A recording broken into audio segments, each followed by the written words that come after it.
चलिए अभी जो हम लोग कहानी पढ़े हैं उसको हम लिखवाएंगे भी, लेकिन लिखवाने से पहले एक एग्जाम्पल्स को करते हैं और उसके बाद ज़रा महसूस करते हैं कि हो क्या रहा है। तो सबसे पहले हमने क्या बोला कि लेस देन इक्वल टू अगर जीरो है तो इक्वल टू जीरो करके सबसे पहले ग्राफ बना लो। सबसे पहले क्या बना लो? ग्राफ। तो लाइन का ग्राफ होगा अगर हमने इक्वल टू कर दिया तो हमने इस पर एक पॉइंट लिया था शायद x बराबर 1 और y बराबर 4, इसको सेटिस्फाइड किया था क्योंकि x बराबर 1 डाले थे, y बराबर 4, तो 4 दूना क्या 80 और 80 और 40 120 से माइनस 120 जीरो हुआ था। अगर मान लो हम x का वैल्यू 2 ले लेते हैं तो y का वैल्यू कितना लेना होगा? 4 दूना के 80 हो चुका है, तो 80 और कितना चाहिए हमको? 4 चाहिए, तो 2 ले लेते हैं, 2,2 होगा ना।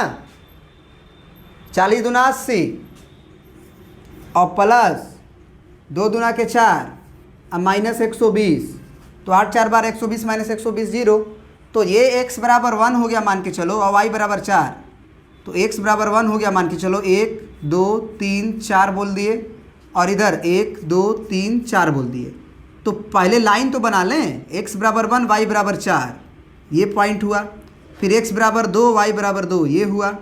तो इसका मतलब ये कहानी जो है कुछ ऐसी मिल गई हमें, ये एक लाइन बन गया हमारा।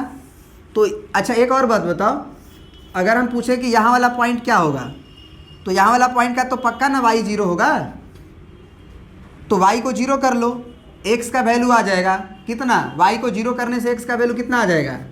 120 बटे में 40, तो 4 तिया 12, यानी कि ये 3 पे कट करेगा, याद रखना ये 3,0 होगा। और अगर इसकी बात करना चाहें तो इस पे निश्चित रूप से क्या 0 होगा? x बराबर 0 होगा क्योंकि ये y एक्सिस है। ये सब तो समझते हो ना कि x एक्सिस है y एक्सिस है, तो क्या 0 होगा? तो x को 0 कर लो, x को 0 करोगे तो क्या मिलेगा? y का वैल्यू बराबर करके देखो, बराबर करके x को 0 किया, y क्या मिलेगा? 120 बटे 20, तो 0 से 0 2 छके 12, यानी कि y का वैल्यू 6 मिलेगा। तो ये 1 था, 2 था, 3 था, 4 था, ये 5 था और ये 6 था, तो इस पे मिलेगा 0,6। अब ये लाइन तो ड्रॉ हो गया। अब लाइन ड्रॉ हो गया तो हमको क्या पता करना था कि इक्वल टू 0 तो चलेगा, इक्वल टू 0 है मतलब लाइन के सारे पॉइंट हमें चाहिए, लाइन का कोई भी पॉइंट नहीं छोड़ेंगे क्योंकि इक्वल टू 0 है। लेकिन उसी के साथ साथ और क्या है? लेस देन भी है। और अगर लेस देन हो गया तो इसका मतलब ऐसे भी पॉइंट सेटिस्फाइड करेंगे जो उसे 120 से कम रखता हो, या फिर आप ये कह सकते हो कि बराबर के इधर 120 की ला दो और 40x और प्लस 20y और माइनस 120 लेस देन 0 कर लो। हमेशा ये कर लेना, बराबर के उधर 0 कर लेना। क्यों? क्योंकि 0 से कंपेयर करना पॉजिटिव निगेटिव को आसान है। अगर तुम 120 से कंपेयर करोगे तो 120 तो एक पॉजिटिव नंबर है, उससे नेगेटिव भी पहले है और पॉजिटिव भी पहले है। 120 से पहले कुछ पॉजिटिव भी है और कुछ निगेटिव भी है, लेकिन 0 के पहले पक्का निगेटिव है और 0 के बाद पक्का पॉजिटिव है। अब देखो एक पॉइंट केवल पता कर लो कि वो सेटिस्फाइड कर रहा है कि नहीं, जो ओरिजिन है तुम्हारा। क्या तुम्हें मालूम है कि ओरिजिन नीचे है? क्या तुम्हें पता है कि इस लाइन के नीचे एक ओरिजिन है? नीचे है कि ऊपर है ओरिजिन? बताओ इस लाइन के, बोलो। चलिए तो हम आपको बता रहे थे कि 0 0 जो पॉइंट है वो पक्का जो है इस लाइन के नीचे है। आप मानते हैं इस बात को? आप मानते हैं कि 0 0 जो पॉइंट है उस लाइन के नीचे है इधर की तरफ? तो ये 0 0 पॉइंट को सबसे पहले इनइक्वालिटी में डाल के देखिए कि वो सेटिस्फाइड कर रहा है कि नहीं कर रहा है। सबसे पहली बात हमने अभी इक्वल टू 0 किया था, इक्वल टू 0 किया था तो वो लाइन के पॉइंट्स थे, लेकिन अब हम 0 0 को कर रहे हैं और हमको पता है कि 0 0 कहाँ है। हमको पता है कि 0 0 इस लाइन के नीचे की तरफ है, ऊपर की तरफ नहीं है। तो हम 0 0 डाल के देखते हैं। तो सबसे पहले इनइक्वालिटी मेरा क्या था?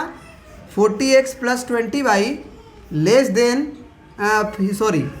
Minus 120 less than equal to 0। तो जब हम जीरो जीरो डालेंगे तो ये तो जीरो हो जाएगा, ये भी जीरो हो जाएगा, क्योंकि एक्स वाई जीरो होने के चलते, है ना। तो क्या ये बात सही है कि गलत है, बताओ सबसे पहले, ये बात सही है कि गलत है? ये जो रिजल्ट आया हुआ है वो सही है कि गलत है? सही है। -120 जो होता है जीरो से छोटा होता है कि नहीं होता है? तो इसका मतलब ये आप कंफर्म हो जाइए कि इस लीनियर इनइक्वालिटी का जो सॉल्यूशन मिलने वाला है वो प्लेन नंबर 1 मिलने वाला है कि प्लेन नंबर 2 मिलने वाला है, बता दो। कौन सा प्लेन मिलेगा, प्लेन नंबर 1 कि प्लेन नंबर 2? Plane number 2। आप कोई एक को चेक करो, सारा सेटिस्फाइड करेगा। एक सेटिस्फाइड किया, उधर का सारा करेगा, मतलब इधर एरो दे दो 2 ठो, इधर की तरफ एरो दे दो। ये पूरा प्लेन जो होगा इधर वाला, नीचे वाला जितना भी है पार्ट, ये सारा का सारा, ये सारा का सारा जितना भी पार्ट है ना वो सेटिस्फाइड करेगा। एक बात बताओ, क्या यहाँ पे इक्वल टू भी जीरो है, बराबर भी जीरो है? तो अगर बराबर भी जीरो है तो क्या ये लाइन पर का पॉइंट को सेटिस्फाइड करेगा कि नहीं करेगा? करेगा। हाँ, वो जीरो से छोटा नहीं देगा, बराबर कर देगा उसे। जैसे कि हम बोले कि आप 1,4 डालो, तो 1,4 डालोगे तो ये क्या होगा, 40, और ये 4 दूना के 8, 80, 80 और 40 120, 120 में से 120 गया जीरो, तो zero less than equal to zero. भले जीरो जीरो से छोटा नहीं होता, बराबर होता है। तो इसका मतलब पूरा का पूरा कंप्लीट सॉल्यूशन बताना है, तो हम कहेंगे कि लाइन भी शामिल होगा सॉल्यूशन में। थोड़ा सा डार्क बना देंगे इसको, लाइन को। और अगर केवल और केवल लेस देन जीरो होता ना, केवल और केवल लेस देन जीरो होता, इक्वल टू जीरो नहीं होता, तो ये लाइन का जो पॉइंट्स आ रहे हैं वो सेटिस्फाइड नहीं करते। तो उस समय हम बनाते कैसे? तो उस समय हम इसी line co dot dot line से बनाते, डॉट डॉट लाइन से। बात समझ गए? बात समझ गए ना? तो यही लीनियर इनइक्वालिटीज़ के जो 2 वेरिएबल्स होते हैं उनके ग्राफ्स में यही होता है। फिर से एक बार बता देते हैं क्या करना है। सबसे पहले जो लीनियर इक्वेशन दिया रहता है उसको इक्वल टू जीरो करके लाइन बना लो, इनइक्वालिटी भूल जाओ। लाइन बनाने के बाद ओरिजिन तुमको हमेशा पता चल जाएगा कि नीचे है कि ऊपर है, या ये पता चल जाएगा कि ओरिजिन डालने से वो सेटिस्फाइड कर रहा है कि नहीं कर रहा है। अगर सेटिस्फाइड कर दिया तो उधर का सारा पॉइंट सॉल्यूशन हो जाएगा, अगर नहीं किया तो इसका मतलब उसका अपोजिट सारा सॉल्यूशन होगा, उसका अपोजिट सारा सॉल्यूशन होगा। माने लाइन के नीचे वाला सॉल्यूशन नहीं होगा, लाइन के ऊपर वाला सॉल्यूशन होगा। सारा एक पॉइंट के लिए सेटिस्फाइड किया तो सारा के लिए करेगा। आप कोई भी डाल लो, इधर का सारा पॉइंट सेटिस्फाइड करेगा ही करेगा। इधर का पॉइंट जरा बताओ, क्या -0,-4 पक्का है कि नहीं? इधर पक्का है ना, कंफर्म है ना? चाहे इधर का पॉइंट ले लो, -4,0 पक्का है। इधर आप उस इक्वेशन में डाल के देखो, पक्का सेटिस्फाइड करेगा। डाल के देखो, x में 0 डाले, गायब हो गया। -4 डाले तो ये कितना हुआ, -4 के ऊपर -4 दूना के 80, क्या -80, और ये लेस देन 120 होता है कि नहीं होता है? होता है ना? पक्का करेगा, सारा करेगा, टेंशन एकदम भूल जाओ। एक पॉइंट के लिए करो, सारा कर लेगा। समझ में आया ना?